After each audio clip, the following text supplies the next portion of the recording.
ભરતભાઈ, આજે બાબા સાહેબ આંબેડકરનો જે જન્મદિવસ તમે ઉજવવામાં આવી રહ્યો છે તેમાં આજે આ શોક દેખાય છે, બહાર પર શોક દેખાય છે, હિન્દુ મુસ્લિમનું એકતા પ્રતિક દેખાય છે, તો તેના વિશે તમારે શું કહેવું છે?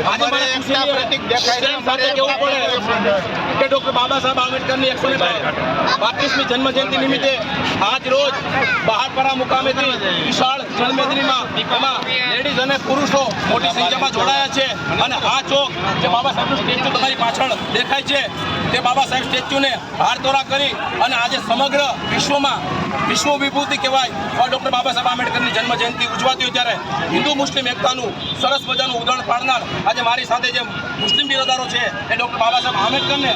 હારતોરા કરી અને જે બાબા સાહેબને સન્માન ખરેખર જોઈએ છે એ લોકો પણ અહીંયા આવી અને બાબા સાહેબને સન્માનિત કરે છે અને આજે 175મી જન્મ જયંતિ નિમિત્તે 135મી જન્મ જયંતિ નિમિત્તે ડોક્ટર બાબા સાહેબ આંબેડકરને આજે સમગ્ર વિશ્વમાં ઉજવવામાં આવે છે।